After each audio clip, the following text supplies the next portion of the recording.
திரு RK, நிறைவா என்ன சொல்ல விரும்புறீங்க? இது இனி அடுத்தடுத்த கட்டத்துல எப்படி போய் நிற்கும் இந்த ஆளுநருடைய இந்த போதாமை சில விஷயங்கள்லாம் சொன்னீங்க, அதெல்லாம் எப்படி நெருக்கடியா மாறும்னு நினைக்கிறீங்க தாவேகாவுக்கு? இல்ல இந்த ஸ்ட்ரக்சரல் இஷ்யூஸ்ல மறுபடியும் இருக்கின்ற முக்கியமான பிரச்சனை நான் ஒண்ணு விட்டேன். விவசாயிகளுடைய பிரச்சனை எந்த அளவுக்கு இவர்களால் எங்க கொண்டே நிறுத்த முடியும் இருக்கு. அதாவது இவர்கள் சொல்கிறார்கள் ஊழல் ஊழல் என்று சொல்கிறார்கள்.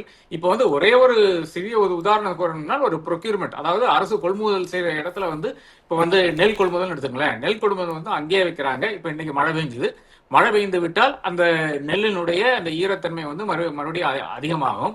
அப்போ அங்க இருந்து ஆரம்பிக்கின்ற பிரச்சனைகள், அங்க பில்ஃபரேஜ் இருக்கும், அங்க அதுல இருந்து எஃப்சிஐ கிடங்குல கொண்டு போனா அங்க எலியில இருந்து எல்லாமே இருக்கும். அப்போ நீங்க 1000 குவிண்டல் எடுத்துட்டீங்கன்னா ஒரு 900 குவிண்டல்ஸ் வந்ததுன்னா பெரிய விஷயமா இருக்கும். கடைசியில நீங்க நுகர்வோர் இடத்துல பிடிஎஸ்ல கொண்டு போயிட்டு உங்களுடைய ரேஷன் கடையில கொண்டு போய் சேரும்போது ஒரு 900 டன் இருந்தாலே பெரிய விஷயமா இருக்கும். இது எப்படி ஊழலாக மாறும்?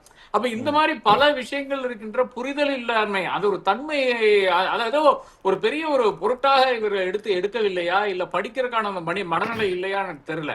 அப்ப இது பல விஷயங்கள்ல என்ன நடக்குதுன்னு பாத்தீங்கன்னா, இப்படியே மேலால நான் ரீல்ஸ் கவர்மெண்ட் கூட சொல்ல மாட்டேன், ஒரு புரிதல் இன்மையினுடைய அடிப்படையில் நடக்கின்ற ஒரு அரசாங்கம். இதே செக்ரட்டரிஸ் கவர்மெண்ட் தான் முன்னாடி இருந்தாங்க. அதோட பெரிய மாற்றம் கிடையாது.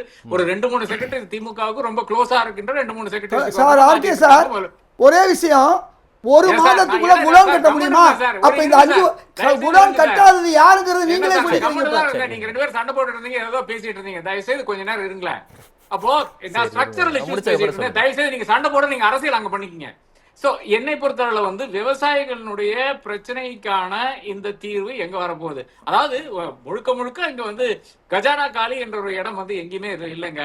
தமிழக அரசாங்கத்துக்கு போரோயிங் லிமிட் என்பது செட் பண்றது RBI, reserve bank of India. நீங்க சும்மா அதுல போயிட்டு இப்ப போன அரசாங்கம் அவ்வளவு கடன் வாங்கிருச்சு, இவ்வளவு கடன் வாங்கிருச்சு சொல்றது அர்த்தம் கிடையாது. ஏனென்றால் ஒரு பகுதிக்கு மேல ஒரு அரசாங்கத்தினாலும், இந்திய அரசியலமைப்பில் இருக்கின்ற ஒரு அரசாங்கத்தினாலும் கடன் வாங்க இயலாது. போரோயிங் லிமிட் செட் பண்றதே ஆர்பிஐ தான். அப்போ ஆஃப் புக் போரோயிங் சில அரசாங்கங்கள் ட்ரை பண்ணுச்சு. அதாவது பட்ஜெட்ல கொண்டு வராத இப்ப இபி போன்ற நிறுவனங்களை வைத்து பாக்கி இருக்கின்ற பிஎஸ்சி வச்சு அவர்கள் கடன் எடுத்துக் கொண்டிருந்தார்கள். அதையும் ஆர்பிஐ பிளக் பண்ணிருச்சு. அப்ப அதனால நீங்க முழுக்க கஜானா காலி என்று சொல்லும் போது அது ஒரு பொதுமக்களுக்கு, ஒரு ஜிஇசி ஆடியன்ஸுக்கு, ஜெனரல் என்டர்டைன்மெண்ட் ஆடியன்ஸுக்கு அது கண்டென்ட் ஆகி மாறலாமே தவிர அது இப்போ எல்லாமே நியூஸ் சேனலுக்கு வந்திருக்காங்க, அவர்களுக்கு அது ஒரு சொல்யூஷனாக மாறாது என்பதுதான் முக்கியமான விஷயமா இருக்கிறது. நீங்கள் தென்னரசு கேட்ட அதே கேள்விதானே நானும் கேட்கிறேன், தங்கம் தென்னரசு கேட்ட அதே கேள்விதானங்க. நீங்கள் கடன் வாங்க போறீங்களா இல்லையா? உங்களால முடியாது.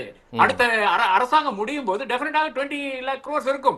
நான் அது ஒரு குறையாக காணவில்லை. ஏனென்றால் அரசாங்கங்கள் கடன் வாங்கித்தான் நலத்திட்டங்களை செய்ய முடியும். இதுதான் உண்மை நிலையா இருக்கிறது. அதற்கான ஒரு விளக்கும் இதுல காணோம். there is no path. ஒரு கவர்னருடைய உரை என்றால் இந்த வருடம் என்ன செய்ய போகிறோம்ன்றதுக்கு ஒரு பெரிய ஒரு பாத்து லே பண்ண மாதிரி இருக்கும். அது இதுல கிடையாது. அதான் என்னை பொறுத்தவரை வருத்தம் அளிக்கின்ற ஒரு விஷயமா இருக்கிறது. புது அரசாங்கம் தாராளமாக பல விஷயங்கள், பாசிபிலிட்டி வாஸ் எண்ட்லெஸ், அவர்கள் அந்த ஆப்பர்ச்சுனிட்டி யூஸ் பண்ணல.